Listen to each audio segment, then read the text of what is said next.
Hello students, I am Dr. Meenu Arvind Agarwal, associate professor in psychology. आज मैं आपको रिटेंशन यानी धारण के विषय में बताऊंगी, जो कि मेमोरी की प्रक्रिया का एक प्रकार है।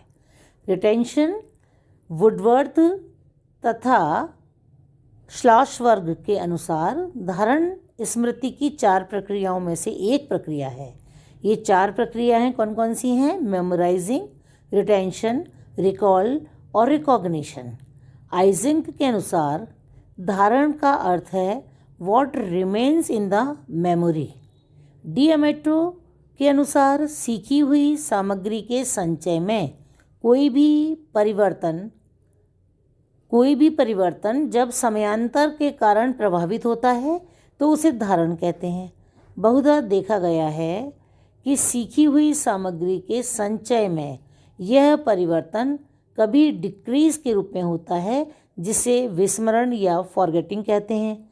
कुछ अवस्थाओं में यह भी देखा गया है कि सीखी हुई सामग्री के संचय में कोई परिवर्तन नहीं होता है, अथवा सीखी हुई सामग्री के संचय में कुछ बढ़ोतरी होती है, जिसे घटना स्मृति या संस्मरण यानी रेमिनिशंस कहते हैं। ये बताया है पीटरसन ने 1966 में। तो स्पष्ट है कि स्मृति का धनात्मक पक्ष रिटेंशन तथा निषेधात्मक पक्ष फॉरगेटिंग है।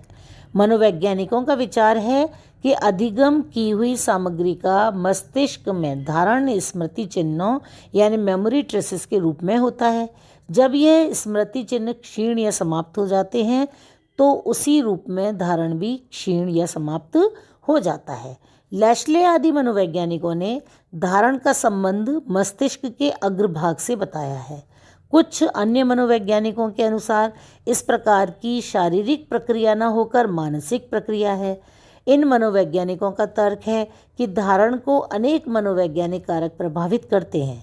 अनेक मनोवैज्ञानिकों का मत है कि धारण का स्वरूप मनोशारीरिक है, साइकोफिजिकल है। अतः कहा जा सकता है कि धारण एक मनोशारीरिक क्रिया है। धारण चूँकि अनेक कारकों से प्रभावित होता है, अतः भिन्न भिन्न व्यक्तियों में धारण की मात्रा भिन्न भिन्न पाई जाती है। बहुधा प्रखर बुद्धि वालों में धारण की मात्रा अधिक होती है।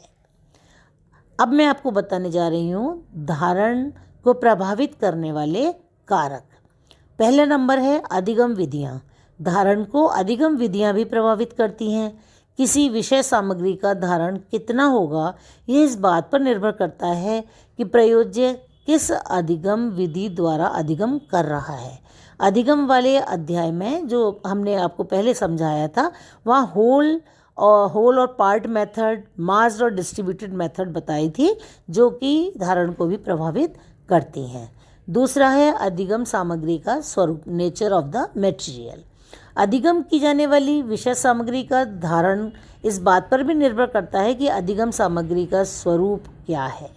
सामग्री का स्वरूप यदि सार्थक है तो देखा गया है कि निरर्थक सामग्री की अपेक्षा सार्थक सामग्री का धारण शीघ्र होता है। अध्ययनों से ये भी पता चला है कि सामग्री में यदि स्पष्टता है तो अस्पष्ट सामग्री की अपेक्षा स्पष्ट सामग्री का धारण शीघ्र होता है। यदि अध्ययन सामग्री प्रयोज्य के सामने अपेक्षाकृत अधिक समय के लिए प्रस्तुत की जाए तो उसे धारण में सुगमता होती है। यह देखा गया है कि सामग्री की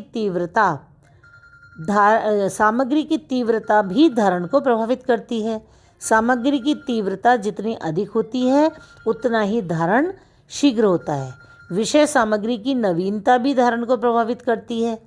पुराने उद्दीपकों की अपेक्षा नवीन उद्दीपकों का धारण अपेक्षाकृत शीघ्र होता है। अब तीसरा पॉइंट है प्रयोज्य से संबंधित कारक। धारण की मात्रा को प्रयोज्य से संबंधित अनेक कारक प्रभावित करते हैं। इनमें से कुछ प्रमुख कारक निम्न प्रकार से हैं। मानसिक झुकाव यानी मेंटल सेट। ये देखा गया है कि व्यक्ति का मानसिक झुकाव अधिगम की जा रही सामग्री की ओर जितना ही अधिक धनात्मक होता है, धारण उतना ही अधिक होता है। दूसरी बात ध्यान, अटेंशन। यदि किसी विषय सामग्री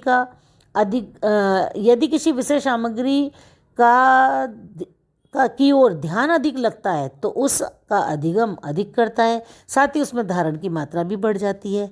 तीसरी बात है रुचि। धारण की मात्रा प्रयोज्य की रुचि से भी प्रभावित होती है।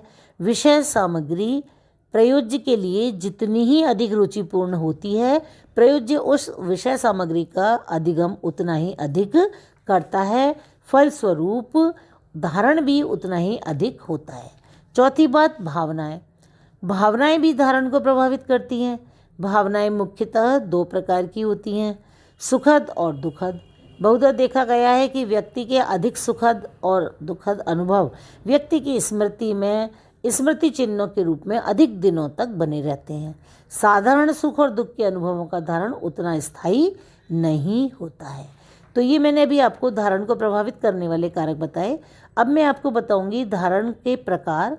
धारण के मुख्यतः दो प्रकार हैं, एक अल्पकालीन स्मृति और दूसरा दीर्घकालीन स्मृति। इन दोनों ही स्मृति के विषय में यानी एसटीएम और एलटीएम के विषय में मैं आपको अलग अलग वीडियोज़ में समझाऊंगी।